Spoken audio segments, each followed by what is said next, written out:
खेतीबाड़ी बिलों के खिलाफ किसान संगठनों का प्रदर्शन लगातार जारी है, लेकिन इसी बीच अलग अलग जिलों के अंदर आज किसान संगठन और नेता आज जिला दफ्तरों का घेराव भी कर रहे हैं। शंभू बॉर्डर पर आज कांग्रेस पार्टी की तरफ से एक राज्य स्तरीय धरना दिया गया, जिसकी अगुवाई खुद सुनील जाखड़ कर रहे हैं। पंजाब सरकार के सभी मंत्री इस वक्त शंभू बॉर्डर पर मौजूद हैं और ये प्रदर्शन यहाँ पर लगातार जारी है।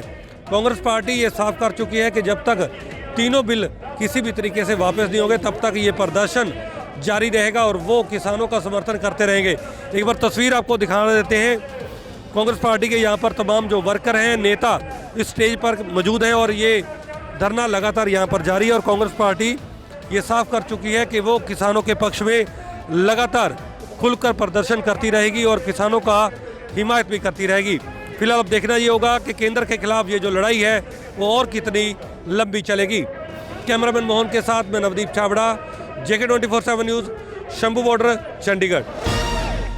किसान आंदोलन के समर्थन में आम आदमी पार्टी आज एक दिन का सामूहिक उपवास रख रही है। इस वक्त मैं आम आदमी पार्टी के दफ्तर जो कि ITO पे स्थित है वहां पर मौजूद हूं और आप देख सकते हैं कि मंच पर आम आदमी पार्टी के सभी विधायक और पार्षद यहां पर मौजूद हैं। साथ ही में उप मुख्यमंत्री मनीष सिसोदिया भी यहां पर हैं। राज्यसभा सांसद सुशील गुप्ता भी यहां पर मौजूद है।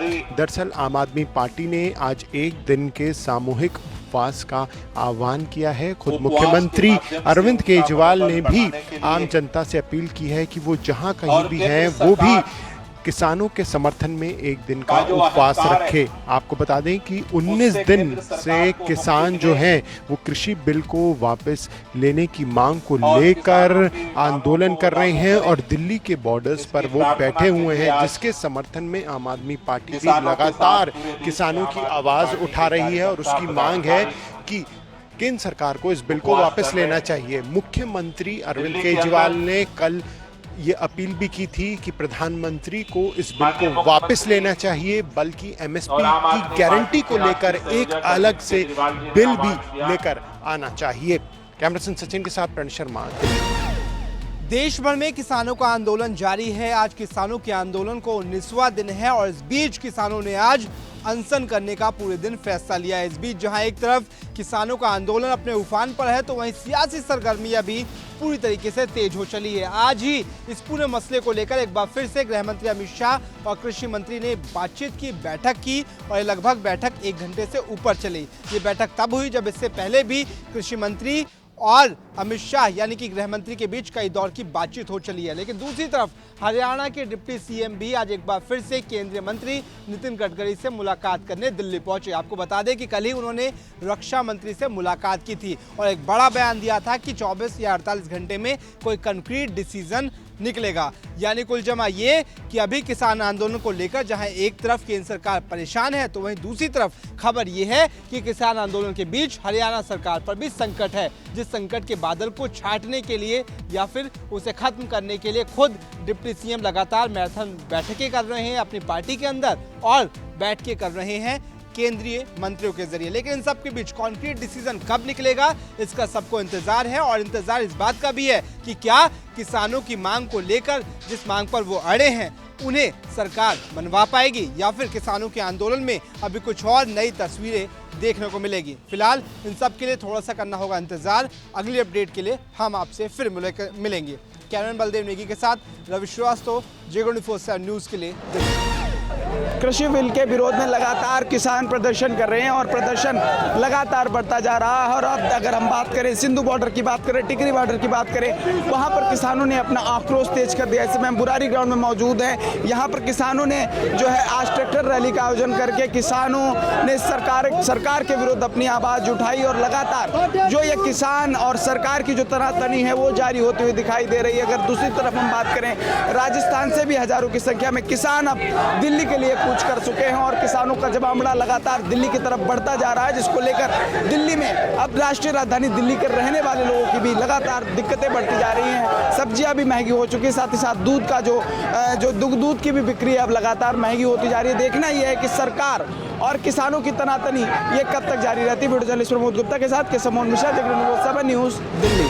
किसानों का प्रदर्शन लगातार जारी है और किसान मांग कर रहे हैं कि सरकार इन काले कानून को वापस ले, तो वहीं किसान संगठनों ने अपील की थी कि वो अपने जिलों के तमाम जो सरकारी अधिकारी है वहाँ पर जाकर एक दिन का जो है प्रदर्शन कर रहे, धरने पर बैठे।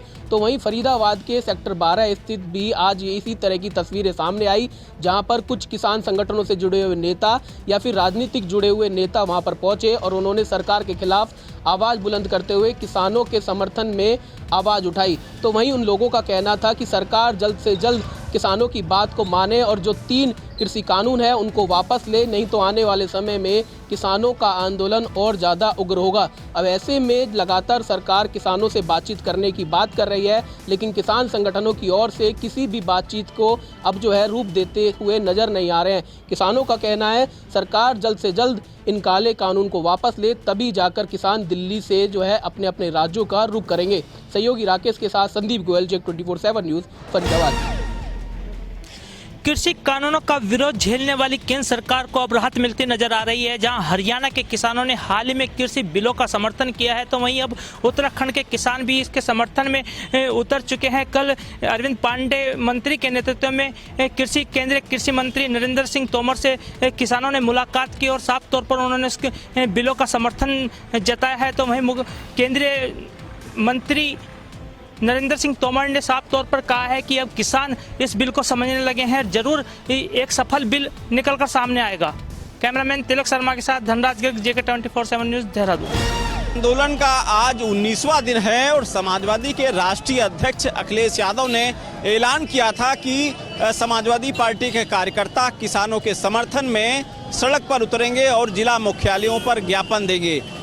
ये जिला मुख्यालय पर पहुंचने से पहले पुलिस ने बैरिकेडिंग लगा दी है और कोशिश कर रही है कि समाजवादी पार्टी के कार्यकर्ता जिला मुख्यालय पर ना पहुंचने पावे, शांति का माहौल रहे, कानून व्यवस्था ना बिगड़ने पावे। शायद इसी वजह से पुलिस ने यहां पर बैरिकेडिंग लगाकर समाजवादी पार्टी के कार्यकर्ताओं की रोकने की कोशिश की। हालांकि पुलिस से समाजवादी पार्टी के कार्यकर्ताओं से नोकझोंक भी हुई है। कैमरा पर्सन रियाज अहमद के साथ अनूप सिंह, जेके 24/7, लखनऊ।